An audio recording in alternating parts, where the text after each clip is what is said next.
আগে বলতে আসতেছি একটু লিপস্টিকটা পরে আসতাম মেকআপ আর্টিস্ট। তো লিপটা হচ্ছে এমনি সুন্দর। দাদা why দাদা why দিস ইজ বিজনেস। শুনো না ও শুভ শুভ শুভ মাইকি ম্যান আমি। এলো এলো এলো এ কি, আপনি কেমন লুক চাইছেন দিদি? বলুন। আমি মানে আমার মুখটা যেমন ছিল তেমনই থাকে করেছি। তাহলে ছেড়ে দিচ্ছি আমি চলে যাচ্ছি এইভাবে তেমনই থাকবে। তাহলে টাকার কি প্রয়োজন ছিল আপনার? দিদি বাহ দিদি ওয়াই চোখটাকে বলেছি উপর দিকে সেলোটিন দিয়ে আটকে দেবো নাকি? ওনার বক্তব্য হচ্ছে উনি যেমন ওনাকে তেমনই রাখতে হবে, তাহলে মেকআপের কোনো দরকার থাকে না। হ্যাঁ, শুধু শুধু মেকআপটা যখন শুরুই হয়েছে এবার বালতিটা নিয়ে জল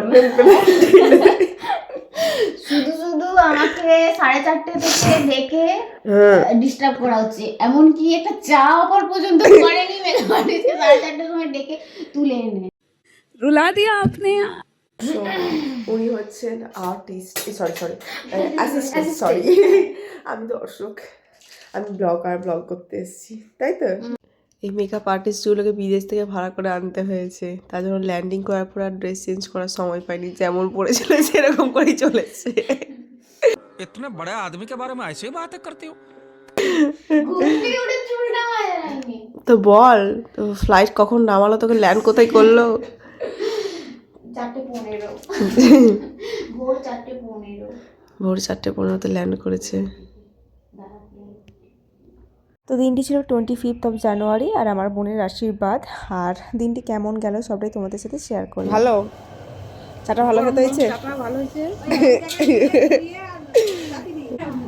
হ্যালো এভরিওয়ান, কেমন আছো তোমরা সবাই? আমি মিঠু, আমার নতুন একটি ব্লগে তোমাদের সবাইকে ওয়েলকাম।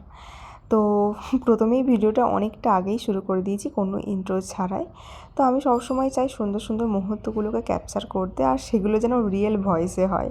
তো যতটা পারি ততটা রিয়েল ভয়েসে করার চেষ্টা করি, আর যেটা না পারি সেটা তো ভয়েস ওভার দিয়েই দিই। তো যেহেতু বোনের আশীর্বাদ ছিল তার জন্য বাড়িতে মাছ ধরা হচ্ছিল। তো এখানে মাছ ধরার জন্য সবাই চলে এসেছি আমরা এক এক করে। আর এখানে মেসি দেখ একটা বড় হাঁড়ি দিচ্ছে। আসলে ভোরবেলা আমাদের বাড়িতে মাছ ধরা হয়, আর যেটা আমার ভালো লাগে, দেখতে ভালো লাগে, কিন্তু উঠতে ঘুম থেকে খুবই বিরক্তিকর একটা লাগে, কিন্তু কি করব, উঠতে হবে। আর যেহেতু এখানে আজকে কাজ ছিল, মানে ওই দিন কাজ ছিল, তো তার জন্য আরও সকাল করে উঠতে হয়েছিল। ওদিকে বোন রেডি হচ্ছিলো, আর এদিকে তো বাকি দাদারা, দিদিরা, বাবা মিলে সবাই মিলে এখানে মাছ ধরার কার্যকলাপ চলছে আর কি। আর আমি তো ব্লগার, আমি তো চারিদিকে ভিডিও করে বেরোচ্ছি। তবে আমি কাজও করেছি অনেক, এমন নয় যে শুধু ভিডিও করি, আমি ভিডিও করি, আমার ভালো লাগে, কিন্তু আমি কাজও করি।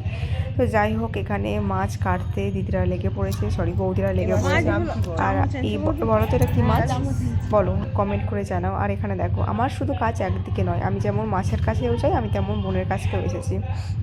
শুধুমাত্র ওর ভিডিও করি এমন নয়, ওর জিনিসপত্র সব গুছিয়ে দিচ্ছিলাম। আর দেখো বোনের এটা আমার ফাইনাল লুক, কেমন লাগছে জানিও তোমরা সবাই। দেখা হচ্ছে অন্য কোনো ভিডিওতে।